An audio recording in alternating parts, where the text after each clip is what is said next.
The explosion came from below, not a torpedo, not a missile, not another ship. Something that had been sitting on the seafloor for days, silent, patient, completely invisible, detonated directly underneath USS Samuel B. Roberts.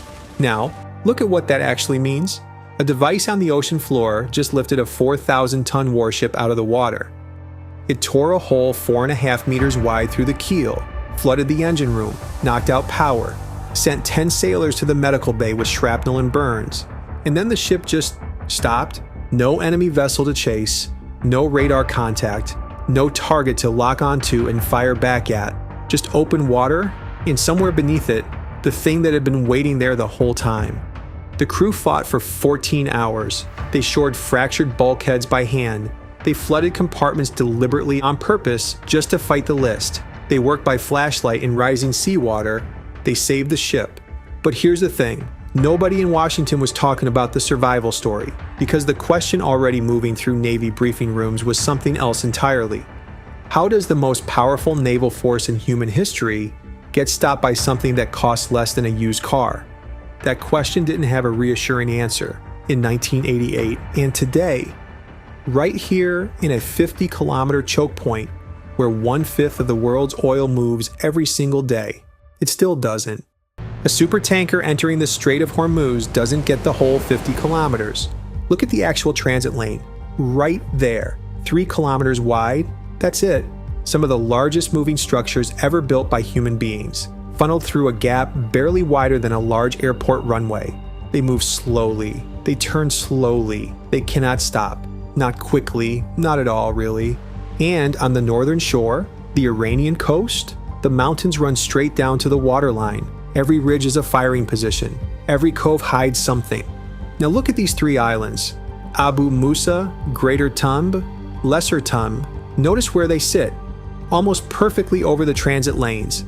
Iran has controlled them since 1971, which means any battery positioned up there doesn't need perfect targeting. Because here's the thing, the ships can't go anywhere else. To the east and west, open ocean they haven't reached yet. Ahead, the corridor. Behind, the corridor they just came through. The walls of this waterway are not neutral geography. The geography is the weapon, and Iran is sitting on the trigger, and it gets worse. Hundreds of civilian vessels move through here every day. Fishing boats, cargo dhows, oil tankers. A threat doesn't need to hide completely in that traffic. It only needs to look normal, long enough. In 1988, the crew of USS Samuel B. Roberts sailed into that corridor with a straightforward belief that American firepower was enough to control it. It wasn't. What they didn't know, what they would spend the next 4 decades learning, was that Iran wasn't trying to control the corridor. It was trying to make it ungovernable. And there's a difference, a massive, catastrophic difference between those two things.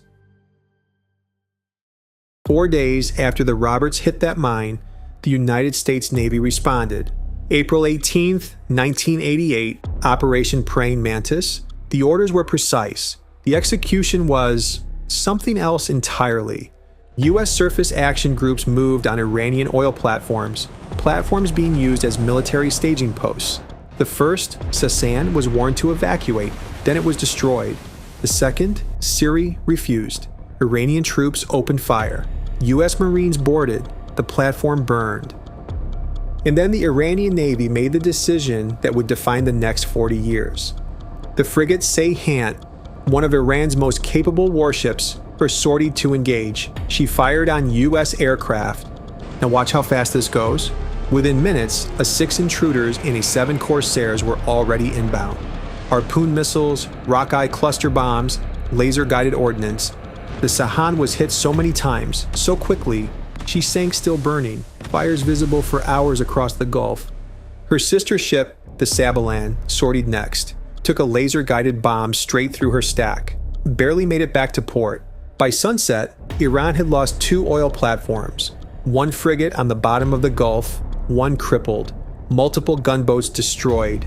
The largest American surface naval engagement since World War II. Decisive, overwhelming, over in hours. And here, right here, is where everything changes. Because inside Iranian Naval Command, someone looked at the wreckage of that day and asked a question. Not an angry question, not a grieving one, a cold one. They asked, what if we never fight like that again? Not can we beat them, not how do we rebuild, but what if we simply refuse to give them a battle they know how to win? That question didn't come from defeat. It came from something far more dangerous. After Praying Mantis, Iran's conventional surface fleet was broken, and it stayed broken, deliberately, because somewhere in Iranian naval command, the planners had reached a conclusion that was counterintuitive and ruthlessly, coldly logical. Here's the math. A frigate is expensive. It has a radar signature, it has a home port, it can be found, it can be targeted, it can be sunk. The Americans proved that in a single afternoon. But a speedboat? Cheap, minimal radar profile, launches from a beach, easily replaced, expendable by design. And if you have 50 of them, 100? Now the calculus of naval warfare stops working the way it was built to. So the Islamic Revolutionary Guard Corps Navy, the IRGCN, didn't rebuild, not the way you'd expect. They didn't replace what they lost. They discarded the model entirely. No fleet combat, no warships, no blue water engagements. Instead, swarms, mines, missiles hidden inside mountain ridgelines, and eventually drones. Each layer targeting a different specific vulnerability of large, expensive, advanced naval vessels. Each layer engineered around the same three principles: cheap enough to lose, numerous enough to overwhelm, ambiguous enough to paralyze. Now notice what this strategy doesn't require. It doesn't need to sink a carrier. It doesn't need to win a battle. It doesn't even need to fire a shot. It only needs to make one question genuinely, verifiably unanswerable. Is this strait safe today? Not will we lose? Not can they stop us? Just, is it safe? Because the moment that question has no clean answer, every insurer, every shipping company, every oil buyer on the planet has to stop and think. And in global energy markets, hesitation is the weapon. A naval mine is one of the oldest weapons in modern warfare. It is also one of the most difficult to defeat, not because it's sophisticated, because it's patient. Here's what a bottom influence mine actually is. No propulsion, no radar signature, no heat signature.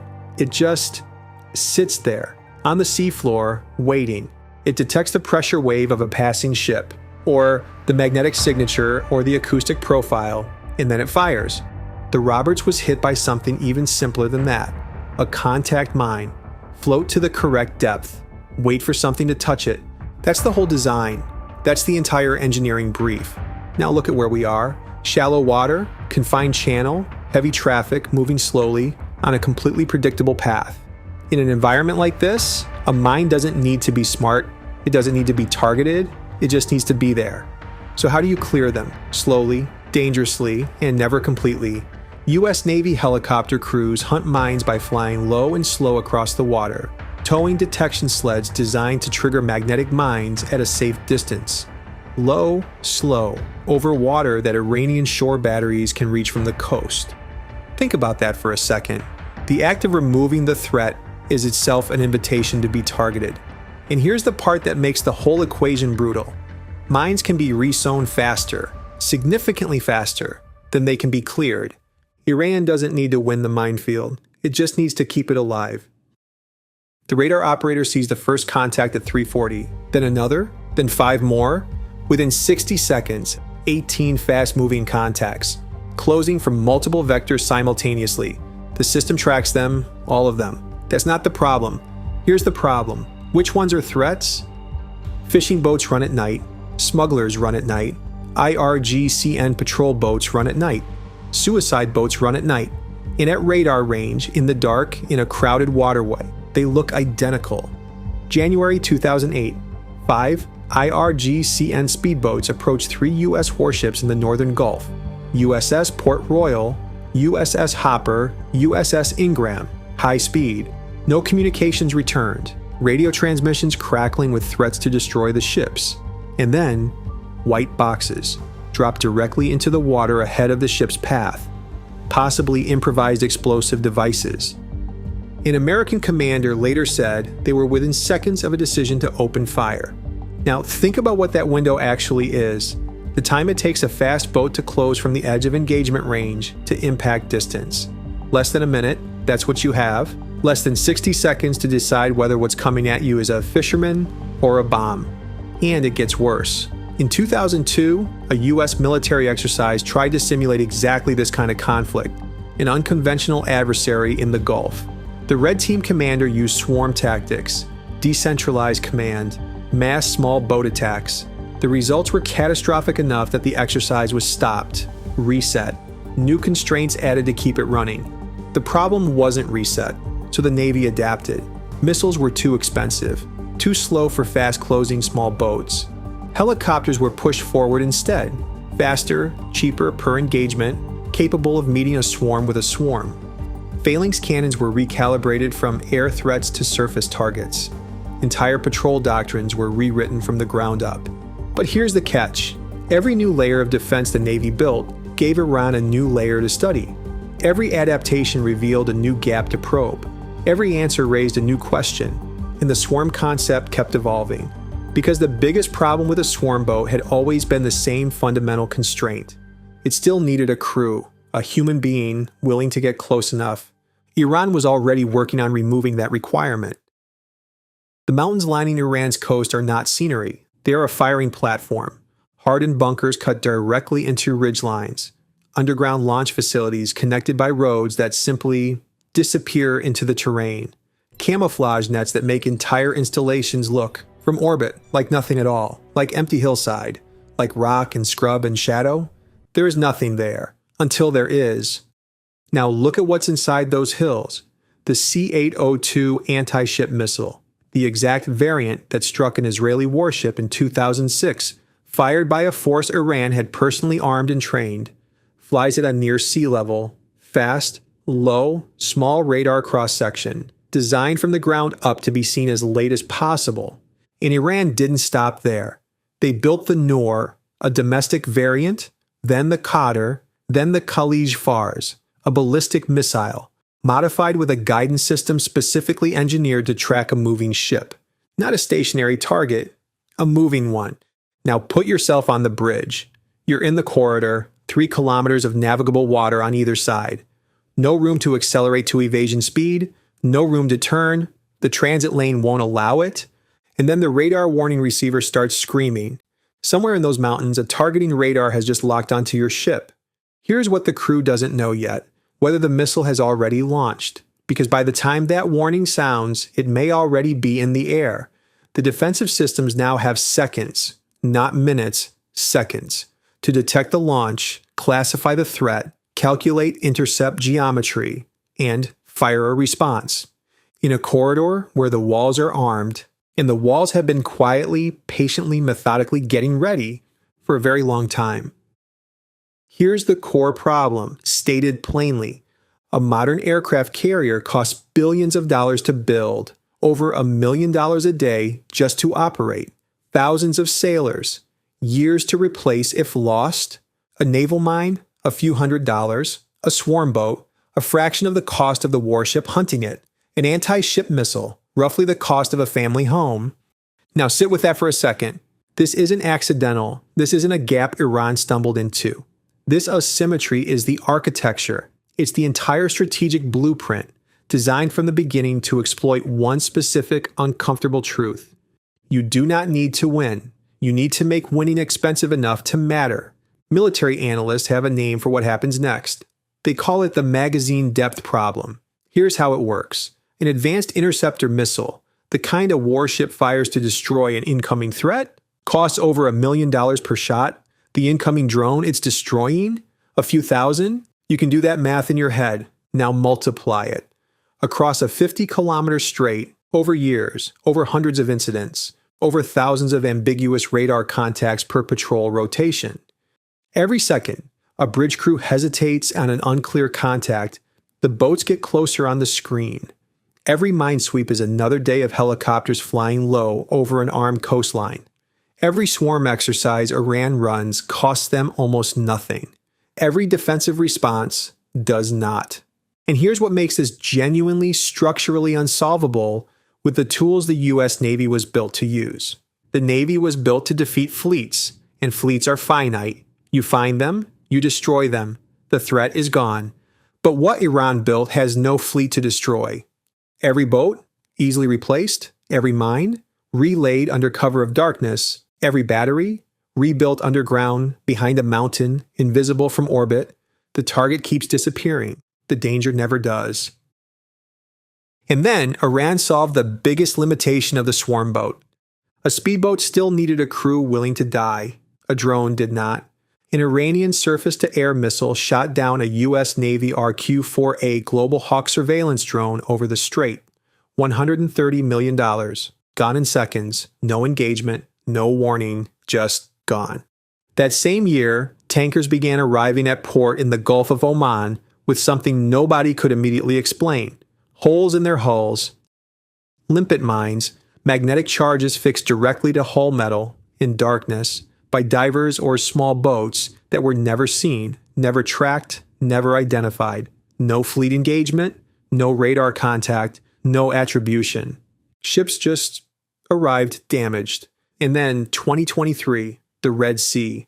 Shahed series attack drones begin striking commercial shipping. Not one drone, not five, dozens, wave after wave, month after month. Now look at what had actually happened here. The swarm concept, which started as speedboats and gunboats in 1988, had reached something new, something its original architects may not have even fully imagined. Autonomous one-way aerial weapons, launched from shore, traveling hundreds of kilometers, no pilot, no radio communication, no crew, no one to lose.